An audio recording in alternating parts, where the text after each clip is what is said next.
God could have done something very, very different. He could have made us just pets. He could make us believe in him, and all sorts of things like that. But that is not what God did. He did not make us just animals. He made us, and the only creatures in the whole universe. We are sons and daughters of God. Just be thinking about that. And as I was thinking about this particular scene that we have in the Transfiguration, I was touched by a memory that I had, and I don't know how many of you have seen the story about Helen Keller, who was started in the theaters in 1962. That was when I got out of high school. And it was really something about the story of this wonderful woman who did so much good. But she had some kind of disease in the first few months of her life, and it rendered her deaf and unable to speak. They didn't know what it was, but it happened. And she was terrible. It was terrible. She would just run around and hit things and bang on things, and it was just, and nobody could teach her anything. And she got to be about 6 years old, and Annie Sullivan came to teach. And she started to work with Helen, and she would take her and put her hand under hers, and she would spell with the sign language, and over again. And for months and months, nothing happened. Nothing happened. But this scene, it's a wonderful scene in the movie. By the way, you can actually go on the net, and both in YouTube movies, and if you have Amazon, it doesn't cost anything. It's a black and white movie, and it's wonderfully done. In fact, the two actresses got the two top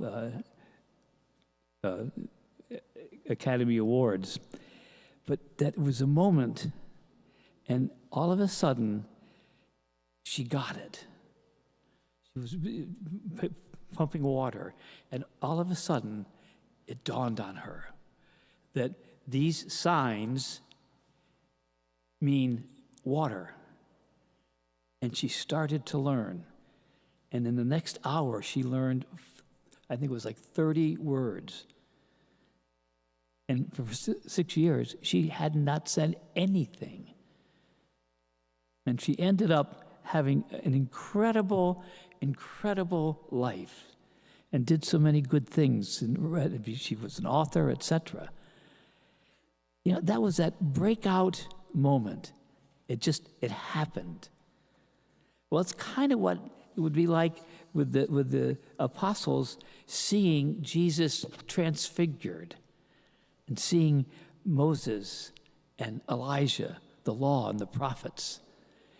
It was a water source. It was just incredible. Something changed. It changed in them. And right after this particular gospel, a couple of verses later, Jesus says to his disciples, "We must go to Jerusalem." Because he knew what he had to do. And here were these three that saw this transfiguration.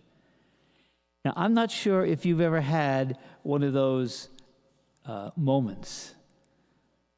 Jesus is talking to us all the time. He's always talking to us.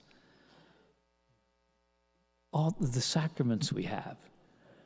Maybe you had a moment when that was just so powerful, so powerful,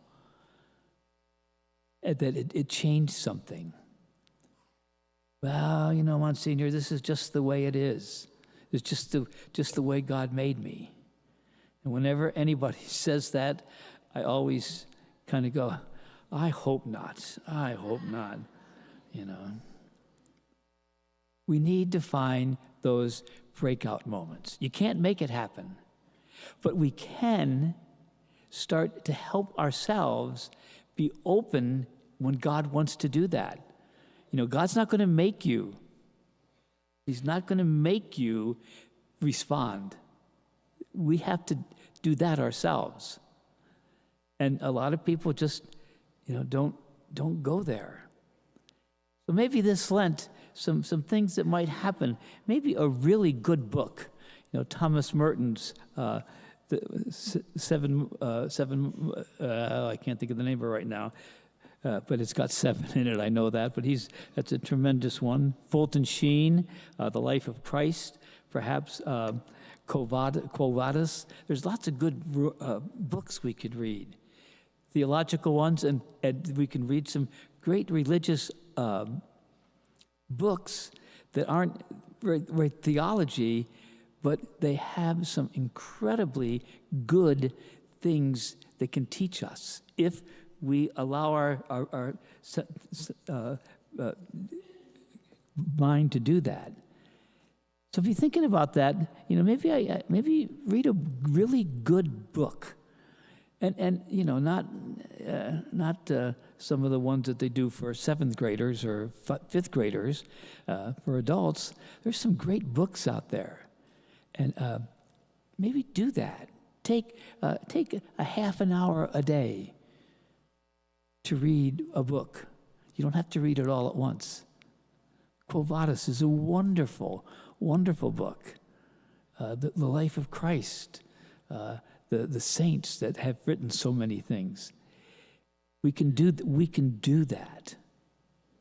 We can put ourselves in the chapel for 15, 20 minutes, 30 minutes in front of Jesus. And maybe that's where this breakout moment might happen. I don't know. But I think God is ready to do that. And I think sometimes, I know that I've missed sometimes. Now, if you miss a time, God's still going to try to get you into that moment. He's not like us, okay? He's not like us. We're like him. We are like him, but we have a long way to go to be just like him.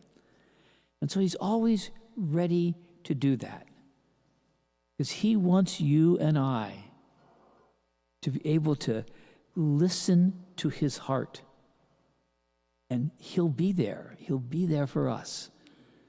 He wants us to love him.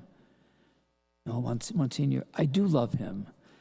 Well, maybe we could love him better, more deeply, more passionately. We can do that. We have the power to do that, and God will help us. So again, I would encourage you to watch the movie today. It's in black and white. It's really a really good movie, and the dialogue and what happened, and it seems to be pretty close to the actual life of Helen Keller. But one person, just by moving her fingers, brought intelligibility to somebody. Let's us, like Helen, come to that point with God when we say, oh my goodness, here is God, here is God.